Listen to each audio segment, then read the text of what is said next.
Welcome back to கலி cricketer. Mi versus Kolkata night Riders match எங்கே போச்சு? அதாவது அஸ்வினி குமார் அப்படிங்கிற ஒருத்தர் 4 விக்கெட் எடுத்தார். எல்லாருக்கும் தெரியும் மேட்ச் அங்கே தான் போச்சுன்ட்டு. ஆக்சுவலாக ஒரு ஹிஸ்ட்ரி கிரியேட் பண்ணியிருக்காரு. அதாவது டெபியூ ஆன இந்தியன் பவுலர்ஸ்லேயே ஃபஸ்ட்டு டைமாக 4 விக்கெட் எடுத்தது அவர் தான். இருந்தாலும் அவர் 2 கேட்சை ட்ராப் பண்ணியிருக்காருங்க. அது பெருசாக ஒரு வேல்யூவாக மாறலனாலும் 2 கேட்சுங்க. அவர் 4 விக்கெட் எடுத்ததுனால பெருசாக தெரியாமல் போயிருந்துருக்கலாம். இல்லை அந்த பிளேயர்ஸ் ரன் அடிக்கிறதுனால பெருசாக தெரிஞ்சிருக்கலாம். நீங்கள் ஒரு பேட்ஸ்மேனாக இருக்கட்டும், ஒரு பவுலராக இருக்கட்டும், ஆனால் ஃபீல்டிங் ரொம்ப ரொம்ப ரொம்ப ரொம்ப இம்பார்ட்டண்ட்.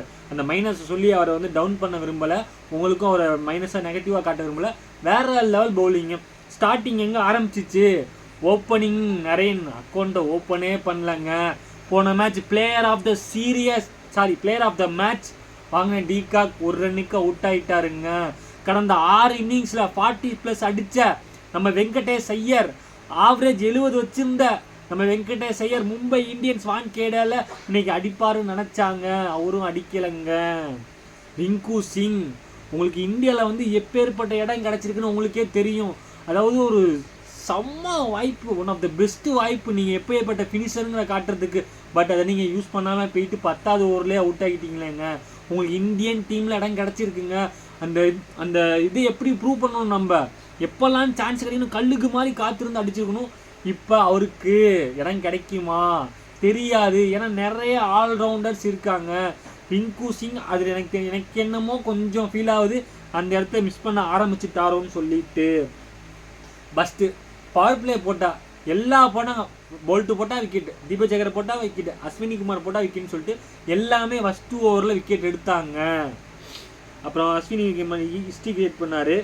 தீபக் சேகராக இருக்கட்டும், போல்ட்டாக இருக்கட்டும், ஹார்திக் பாண்டியாவாக இருக்கட்டும், அஸ்வினி குமாராக இருக்கட்டும், சாட்னராக இருக்கட்டும், விக்னேஷ் புத்தராக இருக்கட்டும், அவங்க எல்லா பவுலருமே ஆளுக்கு ஒரு விக்கெட் எடுத்திருக்காங்க. அங்கே தான் இந்த டீம் எஃபெக்ட் தெரியுது. 2 மேட்ச் தோற்றுருந்தாலும், படுக்கேவலமாக தோற்றுருந்தாலும் மும்பை கடப்பாரை யாருன்னு காட்டினாங்கங்க. அதாவது பர்ஃபார்மன்ஸ்னால் எப்படி இருக்கணுங்கிறத சொல்லி அடித்த மாதிரி இருந்துச்சு. 10வது பிளேஸில் இருந்தாங்க. ஒரு மேட்ச் தாங்க ஜெயிச்சாங்க, 6வது பிளேஸுக்கு வந்திருக்காங்கங்க.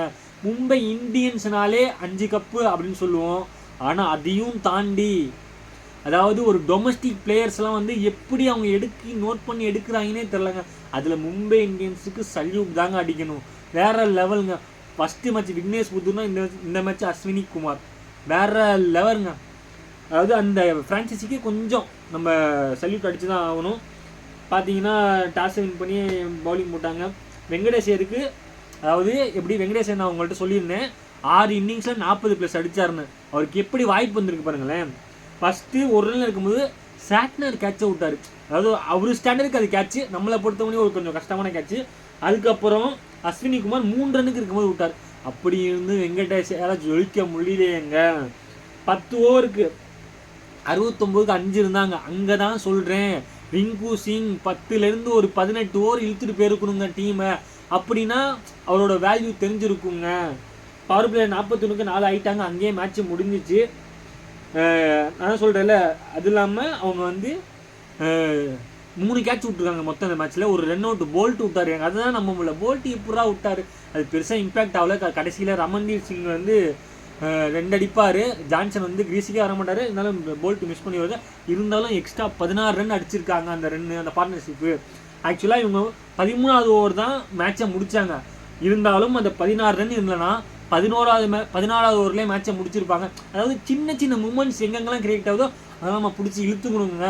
நீங்கள் 13க்கும் 11க்கும் நிறைய டிஃப்ரெண்ட் ஆகும். ரன் ரேட் இப்போ தெரியாது, பின்னாடி தான் யூஸ் ஆகும். என்னை பொறுத்தளவு உங்களை பொறுத்தளவு இந்த மேட்ச்சில் மேன் ஆஃப் த மேட்ச் யாருக்கு கொடுப்பீங்க? எனக்கு தெரியும், அஸ்வினி குமார். நான் கொஞ்சம் யோசிப்பேங்க யாருக்கு கொடுக்குன்னு எனக்கே தெரில. ஆனால் அவருக்கு தான் கொடுத்தாலும் டெபியூ மேட்ச்சில் அவ்வளோ ஹை ப்ரெஷர் மேட்ச்சில் சூப்பராக பவுலிங் போட்டுக்காரு. ஆனால் அதுக்கு அடித்தளம் போட்டது தீபக் சேகரும் போல்ட்டுங்க. நரேனுக்கு பட்டும்தான் என்ன ஆயிருக்குன்னு தெரியாது. சிம்பிளாக வந்தார், ஒரு ஏக்கர் போட்டார், சோலி முடிஞ்சிச்சு. தீபக் சேகர் வந்தார், விக்கெட் எடுத்துகிட்டு போயிட்டார். அந்த வெங்கடேஷர் விக்கெட் எடுத்ததெல்லாம் வேறு லெவல் பவுலிங். அதே மாதிரி செகண்ட் ஹாஃபில் 116 தான் அடித்தாங்க. 117ங்கிறப்ப அசால்ட்டாக முடிச்சுருவாங்கடா. ரோஹித் சர்மா பிறந்து வர்றாரு. ரிங்கிள்டன் கதற விட்டுவாரான்னு நினச்சோம். நான் ஃபஸ்ட்டு ஒரு ஜான்சன் போட்டு மறத்தி விட்டார்.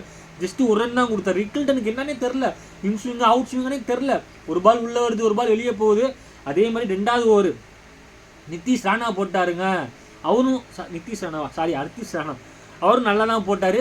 மொதல் 4 பால் சூப்பராக போட்டாங்க. மொதல் 10 பால் வந்து மும்பை ஒரு வேளை லோ ஸ்கோரிங் மேட்சாக இருக்குமோ, ஒரு வேளை விக்கெட் விட்டுருவாங்கன்னு நினைக்கும் போது அந்த 10வது பால் நோ பாலாக போட்டுருவாருங்க. அங்கே தாங்க மேட்ச்சு போச்சு. அது முடிய தடவிட்டு இருந்த 2 பேட்ஸ்மேனும் ரோஹித் சர்மா ஒரு 6 அடிப்பார். அப்புறம் ரிக்கில்டனுக்கும் அந்த ஒரு கான்ஃபிடன்ஸ் கிடச்சி 3வது ஓவர் வந்து ஜான்சன் போடும்போது சுற்றுவார், எட்ஜி பட்டு 4 போயிருக்கும். ஆனால் 4வது ஓவர் நானாக இருந்தால் வருண் சக்கரவர்த்தி தான் கொடுத்துருப்பேங்க. ஆனால் அவங்க தப்பு பண்ணாங்க. ஒரு ஓவருக்கு ஒரு ரன் இருந்தாங்க. 4 ஓவர் முடியும் போது அவங்க 42 ரன்னோ என்னமோ அடிச்சிருந்துருக்காங்க. அதாவது ஒரு ஓவருக்கு ஒரு ரன் இருந்தாங்க. அந்த 3 ஓவரில் அப்படியே கொண்டு வந்துட்டாங்க. ஒருவேளை 4வது ஓவர் வருண் சக்கரவர்த்தி கொடுத்தா மேட்ச் ஜெயிச்சிருப்பாங்க. நான் சொல்லல, கொஞ்சம் இம்பாக்ட் மாறி இருக்கலாம். ஆனால் அது வந்து 5th ஓவர் சூப்பராக கொண்டு வந்தாங்க. 6th ஓவரும் வந்து நல்லா மூவ் பண்ணி ஆண்ட்ரூ ரசல்ட்டை கொடுத்தாரு. அவர் 2 விக்கெட் எடுத்துட்டாருங்க. என்னை பொறுத்தவரை இந்த மேட்ச்சுக்கு மேன் ஆஃப் த மேட்ச் நானும் அஸ்வினி குமாருக்கு தாங்க கொடுத்துருப்பேன். இந்த வீடியோ பிடிச்சா லைக் பண்ணுங்கள், ஐபிஎல் பார்க்குறவங்க ஷேர் பண்ணுங்கள், மறக்காமல் நம்ம சேனலை சப்ஸ்கிரைப் பண்ணுங்கள். Thank you guys.